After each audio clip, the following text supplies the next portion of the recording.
우리 인사 나누도록 하겠습니다. 주님의 이름으로 사랑하고 축복합니다. 네, 주님의 이름으로 사랑하고 축복합니다. 네, 주님의 이름으로 사랑하고 축복합니다. 네, 주님의 이름으로 사랑하고 축복합니다. 네, 오늘부터 이제 몇 주간이 될지 모르겠지만은요, 여러분이 원하든 원하지 않든 원하지 않든 이제 광야 로스쿨에 입학을 하게 된 거예요. 네, 여러분 다 이제 로스쿨에 들어오신 거예요. 잘 이수하셔야 됩니다. 잘 이수해야 돼요.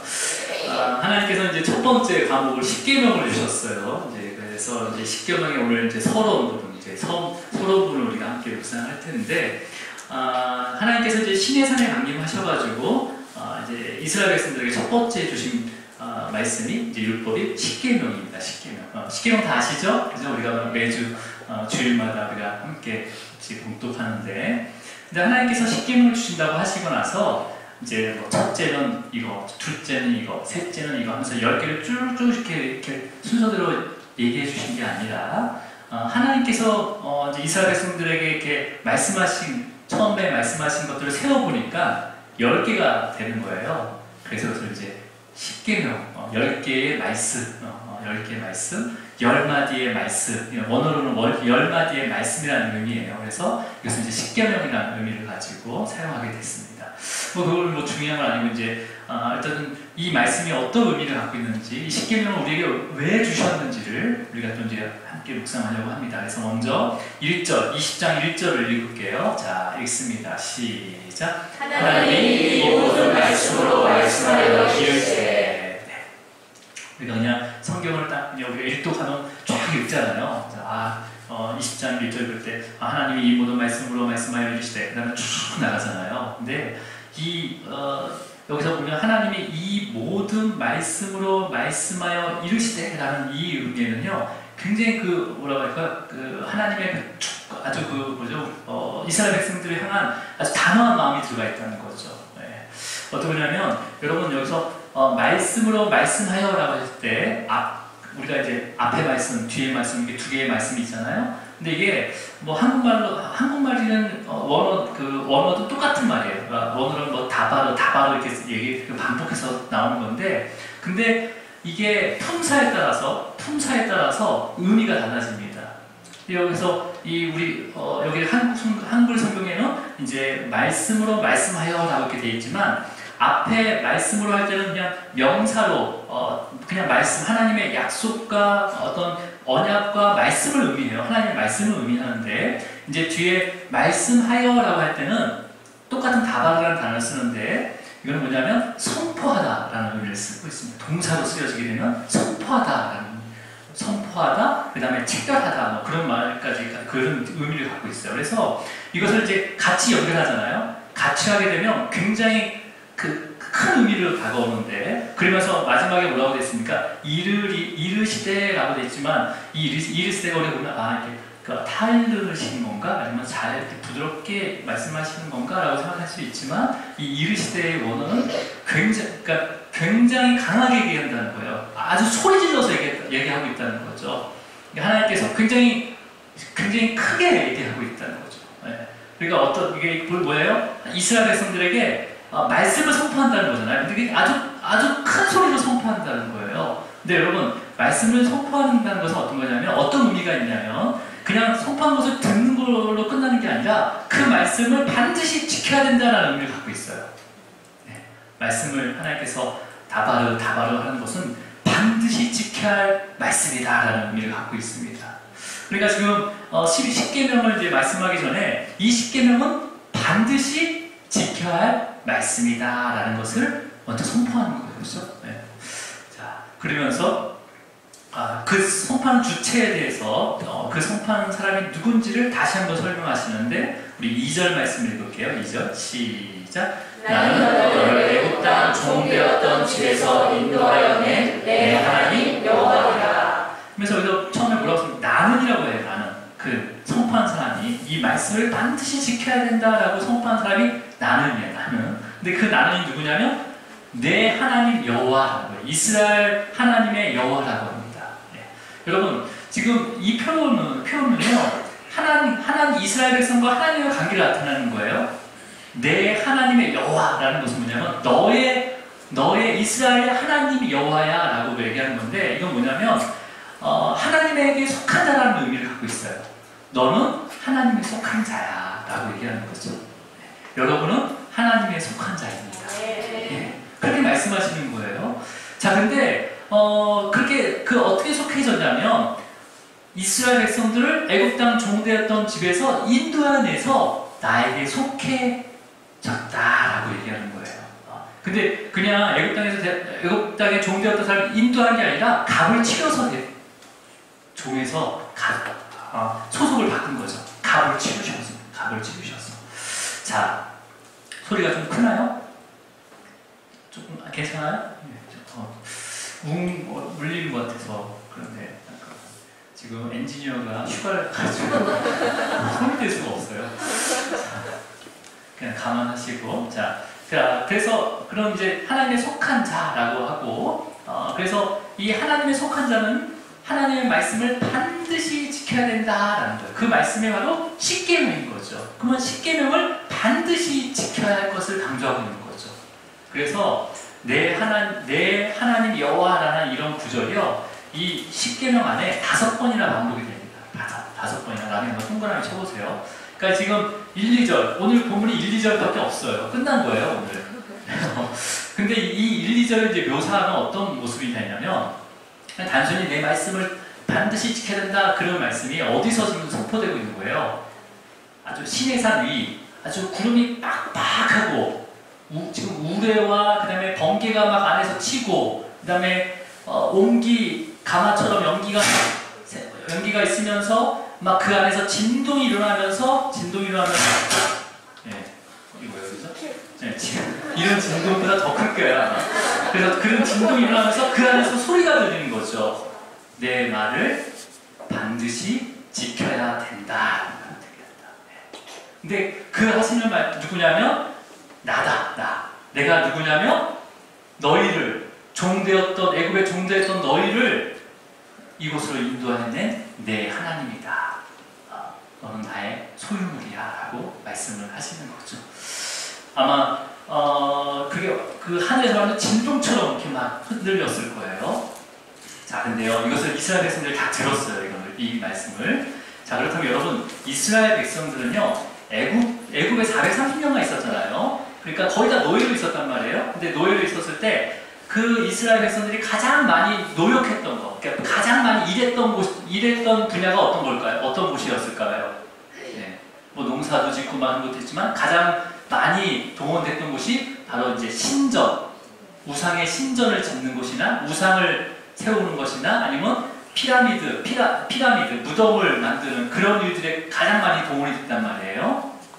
자, 그런데요, 여러분.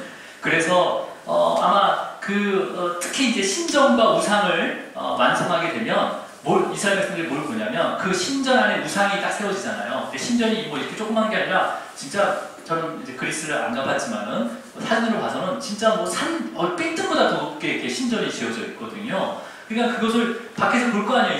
이스라엘 백성 이스라엘 노예들, 히브리 노예들이 볼 거 아니에요. 그래서 뭘 보냐면 그렇게 지어진 신전 안으로 애굽의 제사장과 마술사가 들어가는 거예요. 그래서 뭐라고 합니까? 이 신은 바로 어떤 신이다. 이 신은 어떤 황소신이다 하면서 그 신의 이름을 선포하는 거죠. 애굽의 사람들한테. 그래서 이 신은 우리에게 뭘 가져다 줄 거야 하면서 그렇게 얘기하면서 옆에서 마술사가 뭐 해가지고 뱀 나오게 하고 막 해야 하면서 이제 그 신전의 그 우상의 어떤 능력을 그 마술사가 눈속임을 해가지고 막 이렇게 보여주는 거잖아요. 현혹시키니까 와, 이 신전에서 뭘 바치하면서 막 바칠 거 아니에요. 그것을 수없이 봐왔어요. 히브리 노예들은, 이스라엘 백성들은. 자, 근데 그렇게 봤지만은 그 애굽의 수많은 우상들이 직접 말하는 것을 한 번도 들었을까요? 안 들었을까요? 애굽의 우상들이 얘기를 한 걸 들었을까요? 안 들었을까요? 한 번도 안 들었단 말이에요. 우상은 말할 수가 없어요. 네. 사람이 만들었기 때문에 말할 수가 없는 거죠. 근데 지금 이스라엘 백성들이 지금 그 신의 산 위에 그 경계선에서 딱 서가지고 뭘 보고 있는 거예요, 지금? 빽빽한 구름 가운데 우레와 번개가 있는 가운데 그 다음에 진동이 흔들리면서 그 다음에 온기가마처럼 연기가 솟으면서 하나님의 음성이 들리는 거잖아요. 음성이. 그러면서 자기의 그 하나님의 이름을 내가 어떤 하나님이라는 것을 알려주는 거죠. 하나님 여호와, 이 여호와라는 것은 스스로 존재한다는 거거든요. 그러니까 이 스스로 존재한다는 것은 창세 전부터 존재하셨다는 거예요. 그러니까 창세전에 계셨던 그 하나님 바로 나 하나님 여호와다라고 이스라엘 백성들에게 큰 우리와 같은 소리로 알려주는 거죠. 예. 여러분, 그러니까 이스라엘 백성들은 조상으로부터 구전으로 들어갔잖아요. 아브라함의 하나님 해가지고 쫙 들었고, 그다음에 최근까지는 모세와 아론을 통해서 이스라엘 하나님의 존재에 대해서는 얘기 들었지만 직접 이렇게 강력하게 신의 산에 강림하셔서 그 음성을 들은 건 처음이라는 거죠. 그러니까 애굽의 수많은 우상들은요 사람이 만드는 거예요. 그 중에 이스라엘 그 노예들도 포함되어 있었잖아요. 신전도 그렇고. 그리고 그 우상의 이름도 제사장이나 아니면 그 애굽의 제사장이나 그런 어떤 주술사들이 붙여주는 거고. 그리고 어떤 우상도 직접 음성으로 들리게 하는 우상은 하나도 없었다는 거죠. 근데 이스라엘의 하나님은 완전히 틀린 거죠. 그렇죠? 네, 완전히 다른 차원의 신인 거죠. 그러니까 스스로 존재하시는 거죠. 스스로. 누구의 손도 안 타고 스스로 존재하시고, 그 다음에 음성을 직접 내서 본인을 소개하는 것을 이스라엘 백성들이 들었다는 거예요. 네, 들었다는 거예요. 여러분, 어마어마하지 않겠어요? 그 현장에서? 네. 그런 것을 이렇게 딱 상상을 해보세요. 진짜 며칠 전에 하늘이 번개치고 그랬잖아요. 그 사이에 딱 불러서 누구야 이렇게 불러보면 그러면 두렵고 그럴 거 아니에요. 그죠? 자, 우리 2절 말씀을 한번 다시 읽어볼게요. 2절 말씀 시작. 나는 너를 애굽 땅 종되었던 집에서 인도하였네 내 하나님 여호와라. 지금 이 딱 한 절이 그 서문이에요. 서문. 이 십계명의 서문. 여러분, 이 서문에는 또 중요한 내용이 하나가 더 있는데 어떤 거냐면 이 십계명이요, 이 출애굽기에서만 기록되지 않았어요. 신명기에도 기록이 되어 있습니다. 신명기 5장에 기록되어 있는데 이 서문, 이 2절 말씀이요 똑같이 신명기 5장 6절에 기록이 되면서 그 다음부터 계명들이 하나하나 언급이 되고 있어요. 자, 그러니까 여기 이 2절에 십계명의 서문에는 어떤 의미가 있는 거냐면 지금 애굽에서 인도해냈대요.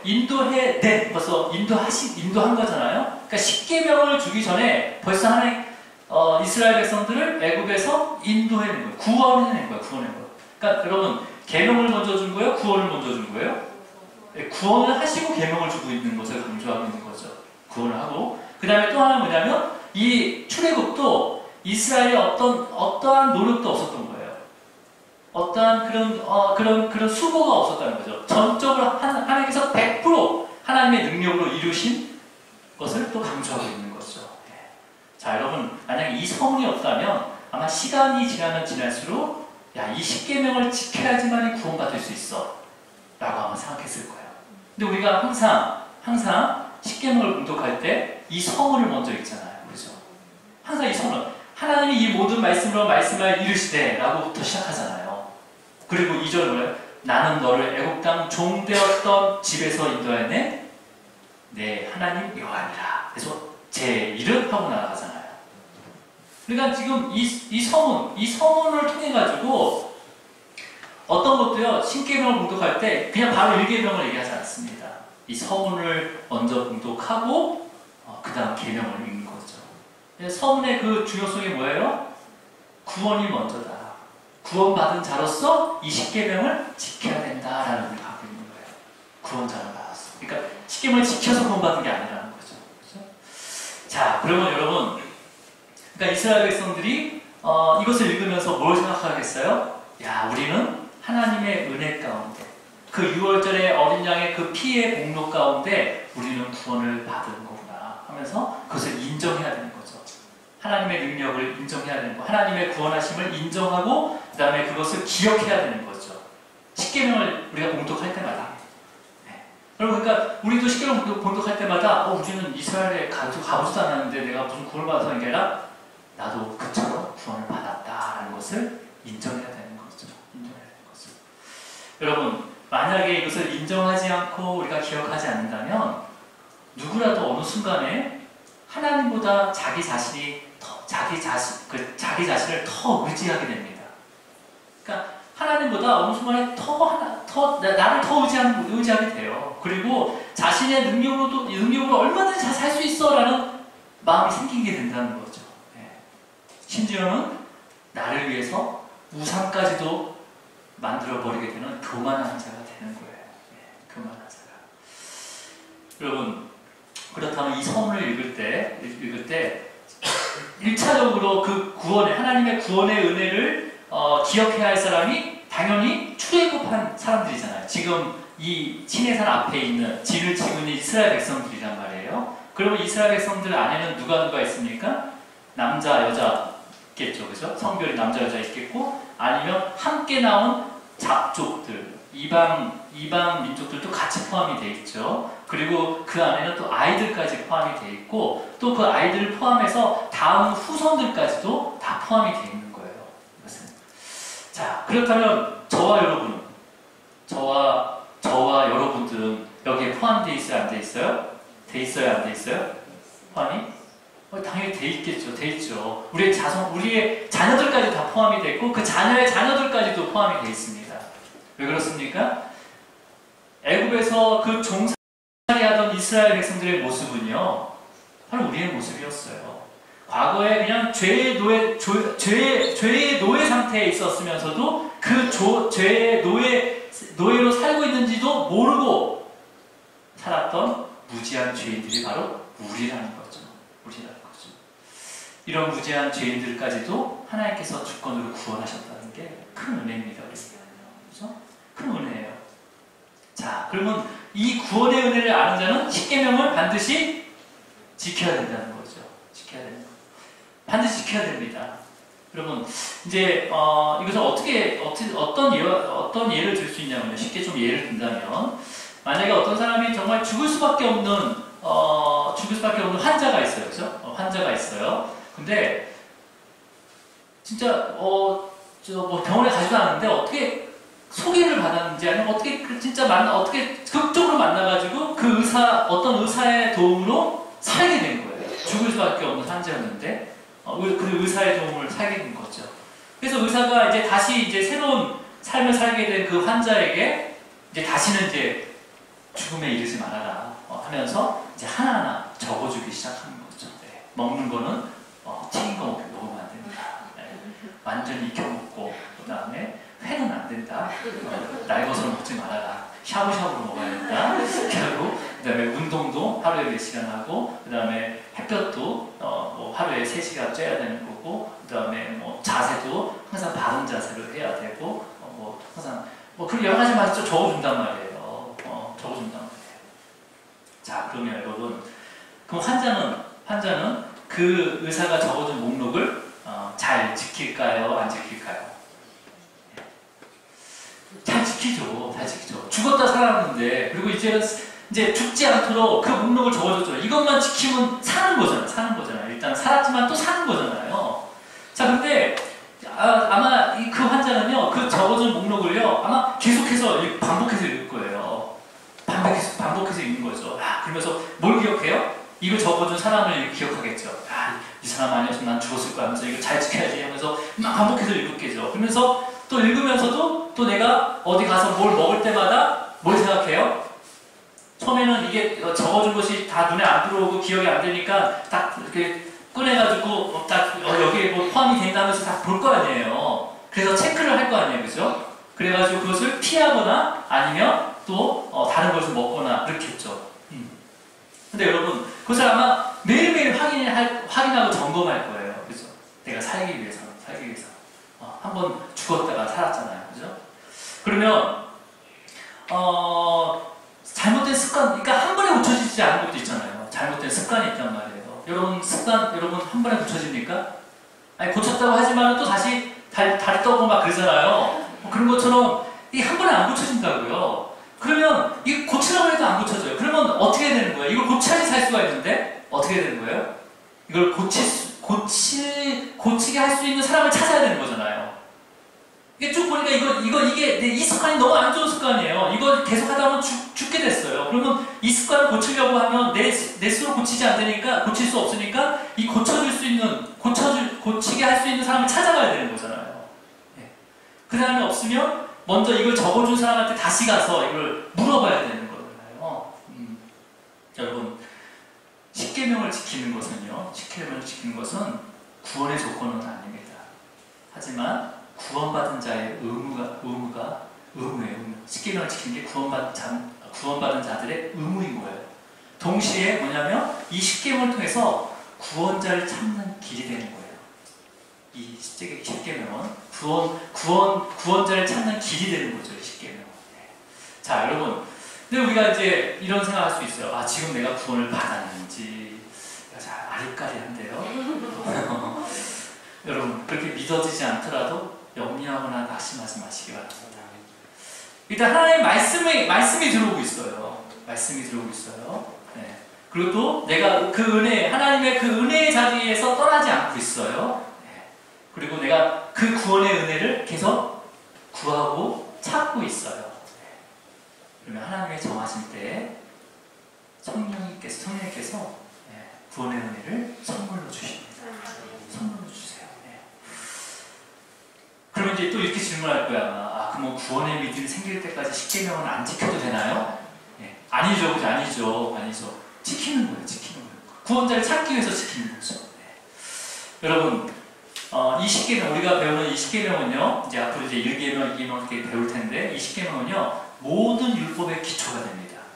그래서 이 출애굽기, 이 20장에 십계명이 언급되고요. 뒤에 이제 수많은 이제 뭐 정교의식이라든지 그 수많은 그 규례들, 613개의 율법들이 나열이 되는데, 이거의 기초가 다 십계명이에요. 십계명. 그럼 우리가 십계명을 잘 몸에 익히면 어떻게 되겠습니까? 그 율법을 다 지킬 수 있다 없다? 네. 지킬 수는 없다. 지킬 수는 없습니다. 네.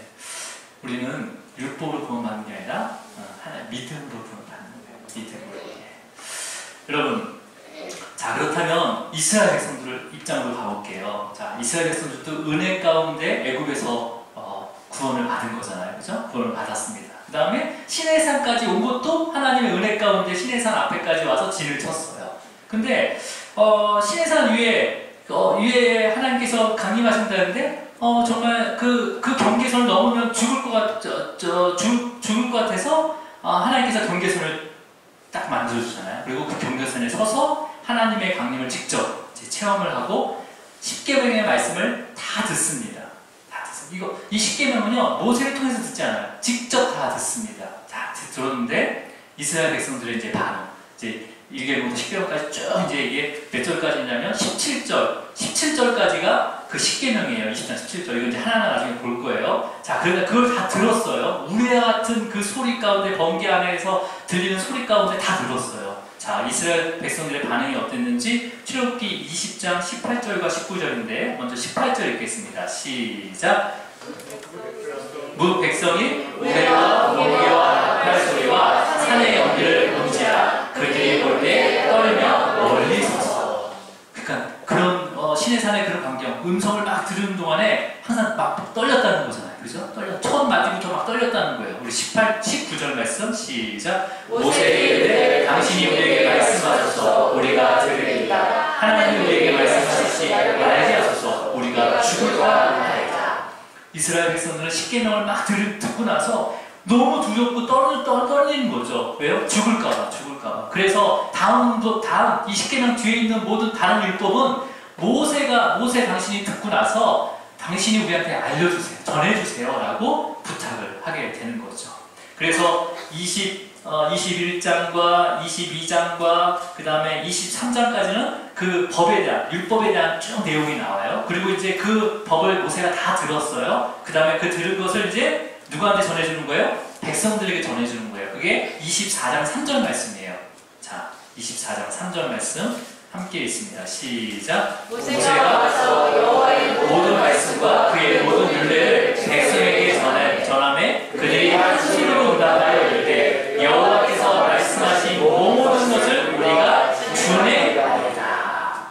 막 두려워 떨고 죽을까봐 막 두려워했던 그 백성들이 모세에게 당신이 나머지 10계명을 우리가 들었으니까 이 나머지 율법은 이제 당신이 들어서 모세가 듣고 우리한테 알려주세요. 우리가 그러면 다 듣겠습니다 했잖아요. 그래서 이제 그 내용들을 다 듣고 와서 모세는 내려와서 백성들에게 전하는 거죠. 10계명뿐만 아니라 이제 모든 율례들을 백성들에게 다 전하니까 한 목소리로 하나님의 그 모든 말씀, 그 10계명과 율례를 준행하겠습니다라고 맹세를 하게 되는 거죠. 백성들이요. 자, 이렇게 맹세했던 백성들이 이제 모세가 두 번째 시내산에 올라가게 됩니다. 그래서 40일 동안 하나님한테 이제 손막의 모양들을 다 받아와요. 그러니까 이제 그 앞에는 한 며칠 있었는지 모르겠지만 정확히 나오지 않지만 40일까지 아니고 이 40일은 굉장히 길잖아요. 한 달 10일이 넘는 건데 그러니까 내려오지 않으니까 이스라엘 백성들이 이제 모세가 안 내려오니까 뭘 만들겠다고 하는 거예요? 애굽의 우상인 금송아지를 만들잖아요. 금송아지를 두 번째 내려오기 전에 금송아지를 만드는 거예요. 자, 여러분 생각해 보세요. 모세가 시내산에 올라갔잖아요, 그죠? 올라갔어요. 하나님의 말씀을 받으러 율법을 받으러 올라갔어요. 그러면 내려오지 않는 이유가 뭐겠습니까? 하나님께 받아야 할 말씀들이 너무 많았기 때문에 못 내려온 걸 수 있잖아요. 우리가 도서관 딱 두고 보내면 도서관에서 안 와요. 그럼 어떻게 생각하겠어요? 공부를 많이 하고 있겠구나 라고 생각하거나 아니면 딴 데로 샜겠구나 뭐 둘 중에 하나일 거 아니에요. 그러니까 그런데 지금 모세는 지금 산에 올라가고 하나님의 부르심을 받았어요. 그러면 어차피 하나님의 부르심을 받았으니까 이게 하나님의 부르심이 끝나야지만 내려올 수 있는 거잖아요. 그러니까 하나님으로부터 받은 말씀이 많으니까 늦게 내려오는 거죠. 아니면 최악의 경우는 모세가 정말 하나님께 죄를 범한 게 딱 드러나가지고 그 자리에 죽은 거 아닌가 라고 생각하거나 아니면 내려오다가 길을 잘못 들어서 겹질러가지고 다리가 부러지던지 해서 거기에 누워있거나 아니면 사나운 맹수한테 공격을 당해가지고 아니면 정말 어디 숨어있거나 뭐 둘 중에 뭔지 모르겠지만 근데 여러분 하나님께서 모세를 중보자로 세웠기 때문에 절대 죽이지 않습니다. 네, 중보자로 세웠기 때문에 그리고 여러분 모세가 두 번째 시내산에 올라갈 때는요 여호수아를 데려갑니다. 1차 때는 아론을 데려갔거든요. 이 두 번째 올라갈 때는 여호수아를 데려가요. 여호수아가 그 전에 아말렉하고 열심히 싸웠잖아요. 그러니까 아주 날쌔단 말이에요. 그렇기 때문에 같이 있기 때문에 뭐 동물이나 아니면 길을 잃을 염려가 없는 거죠. 근데 중요한 것은 뭐냐면 40일 동안 하나님과 모세가 대화를 했다면 그 시내산의 그 정상에 하나님이 임재한 그곳은 여전히 뭘로 뒤덮여 있는 거예요? 빽빽한 구름으로 뒤덮여 있어요. 우레와 번개가 있고 온기가 나타나는 연기가 있고요. 계속 진동이 일어나고 있는 거예요. 자, 그렇다면 여러분이 하나님의 존재, 하나님의 계심의 임재에 대한 것을 절대 부정할 수 없는 상황이란 말이에요. 부정할 수 없는 상황이에요. 그리고 매일 아침 끊이지 않고 만나가 내려요. 그럼 이 정도면 40일이 아니라 80일이라도 기다려야 되는 거 아니냐는 거죠. 여러분, 믿음은 기다림이에요. 믿음은 기다림이에요. 네. 불과 40일 전에는요, 그 시내산에 위에 그 시내산 경계선 앞에서 그 10계명을 받을 때, 그땐 무서웠던 어떤 백성들이 40일 동안 모세가 안 내려온다고 그냥 홀랑 뭘 만들어요?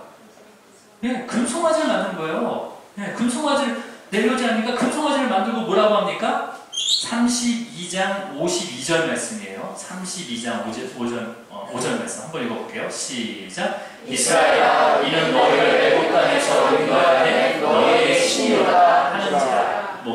여러분 지금 그냥 이 구절로 봐서는요 이것을 하나님이 하신 말씀인지 헷갈리잖아요. 근데 이거 아론이 금송아지를 두고 얘기하는 말이에요. 근데 여러분 뭔가 비슷하지 않아요? 맨 앞에 십계명의 서문에서 뭐라고 얘기했습니까? 네, 나는 너를 애굽 땅 종되었던 집에서 인도하였네. 내 하나님이 여호와다라고 하잖아요. 그 똑같은 패턴이잖아요. 그 내용 똑같아요. 근데 대상만 바뀐 거죠. 하나님이 뭘로 바뀌어 있어요? 금송아지가 바뀌어 있는 거예요. 아피스, 우상으로 바뀌어 있는 거죠. 네. 그러니까 하나님께서 이스라엘에서부터 하는 말을 이제는 뭘 어떻게 해요? 말 적용해서 우상에다 바뀌어서 선포하고 있는 거죠.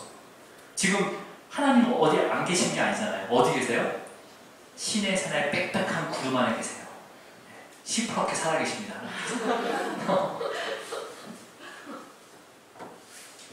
뭐예요? 여전히 신의 산 위에 하나님이 계시는데도 불구하고 하나님을 완전히 무시하고 있는 행동이었어요. 무시하고 있는 행동이잖아요. 여러분, 이 모습은 저와 여러분의 모습이에요. 어디나 편재하시고 어디나 우리와 함께 하시고 우리를 앞서가시면서 인도하시고 이스라엘 백성뿐만 아니라 지금도 우리 앞서서 가시고 우리의 길을 예비하시고 우리의 거할 초소를 준비하신 그 주님께서 우리와 함께 하시고 계십니다. 네, 어려움이 있고 힘들면 하나님을 찾지만 응답이 없거나 그 다음에 응답이 있더라도 내가 원하는 응답이 되지 않으면 원망하고 아니면 불평하다가 다른 것을 의지할 걸 찾는다는 거죠. 누가요? 저와 여러분이. 여러분, 사사기 때 여호수아가 끝나고 사사기 때 맨 마지막 말씀이 어떤 말씀이냐면 이스라엘에 왕이 없으므로 라고 시작합니다. 이 사사기의 맨 마지막 말씀이 이스라엘에 왕이 없으므로. 이스라엘은요 한 번도 왕이 없은 적이 없었어요. 항상 하나님이 왕이셨어요. 여러분, 지금도 하나님 우리의 왕이십니다. 왕이세요. 왕이 없었대요. 그러면서 사람이 각기 자기의 소견이 옳은 대로 행했다라고 기록이 되어 있습니다. 같이 잘나만 살았다는 거죠. 내가 옳은 게 답이라는 거예요. 딴 사람 말도 듣지 않고 전혀 듣지 않는 거죠. 내가 판단하고 내가 생각하는 게 다 답이야. 내가 옳은 거야 하면서 자기가 왕이 된 거예요. 여러분, 하나님이 신의 산, 바로 눈만 뜨면 신의 산 위에 계시는 것을 분명히 아는데도 불구하고 그 밑에다 뭘 만들었어요? 우상을 만들었어요. 여러분, 사사기가 끝나고 1000년이 지난 다음에 누가 오십니까? 하나님의 아들인 예수 그리스도가 육신의 몸을 입고 이 땅에 오셨어요. 이 땅에 오셨어요. 왕으로 오셨어요. 왕으로. 근데요, 자신들의 욕심을 채우기 위해서 예수님을 하나님의 아들로 인정하지 않습니다. 그리고 무시해요. 심지어는 십자가에 죽기까지 한 자들이 누군지 아십니까? 이방인들이 아니에요. 그 이스라엘 백성들의 후손인 가장 정통 유대인인 바리새인들이 예수님을 십자가에 못 박아 죽였습니다. 종교 지도자들이 예수님을 십자가에 못 박아 죽였습니다. 어쩌면 우리가 우리의 죄로 인해서 주님이 십자가에 못 박아 죽이신 겁니다. 여러분, 그렇기 때문에 이 출애굽기의 서두, 그러니까 하나님께서는 이스라엘 백성들에게 뭘 얘기하는 거예요? 이 서두를 통해서 절대 잊지 말아야 된다. 뭘 잊지 말아야 되는 거예요? 너희를 구원한 자가 누구인지를 절대 잊지 말아야 된다라고 선포하고 있는 거죠. 반드시 지켜야 되는 거야. 근데 지킬 때는 뭘 생각해야 되냐? 너희를 구원한 이가 바로 하나님이다. 그리고 너희는 나의 자녀다라는 것을 잊지 말아라라는 거죠.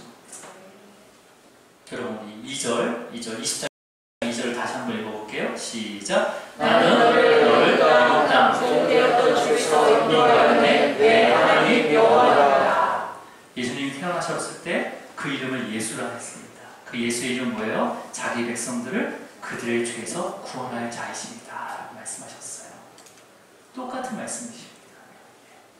여러분, 그럼 그렇다면 막 죽을까봐 막 두려워 떨었잖아. 이스라엘 백성들이요. 그 십계명을 받으면서, 그죠? 막 떨었어요. 그러면서 그 십계명을 받고 또 율법을 받고 나서 내가 준행하겠습니다 맹세까지 했던 그 백성들이 왜 하나님께서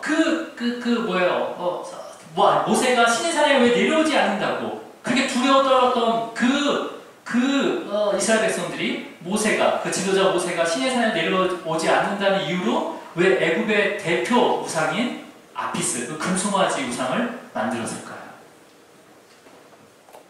하나님의 그 음성만 들어도 막 벌벌 떨었던 그 이스라엘 백성들이 모세가 시내산에 내려오지 않는다는 그 이유만으로 왜 우상, 금송아지를 만들었는지, 그건 다음 주에 첫 번째 계명하고 같이 살펴보도록 하겠습니다. 이제 말씀을 정리할게요. 자, 여러분, 처음에 그 십계명을 다 들었어요, 그죠? 그 다음에 이스라엘 백성들이 막 두려워 떨면서 모세에게 나머지 율법은 당신이 듣고 우리에게 전해주세요라고 했을 때 모세가 십계명을 주신 이유를 이스라엘 백성들에게 얘기했습니다. 얘기하게 돼요. 자, 우리 20장 20절 말씀이에요. 자, 17절까지가 쭉 10계명이고 그 다음에 아까 18절, 19절이고 이제 20절 그 두려워하고 있는 그 백성들에게 이 10계명을 준 이유를 설명하게 됩니다. 자, 우리 20절을 읽을게요. 시작. 모세가 백성에게 이르되 두려워하지 말라. 하나님이 너희를 시험하고 너희를 경외하여 범죄하지 않게 하려 하시니라. 지금 두려워하고 있는 백성들을 두려워하지 말라고 합니다. 그래서 두려워하지 말라고 해요.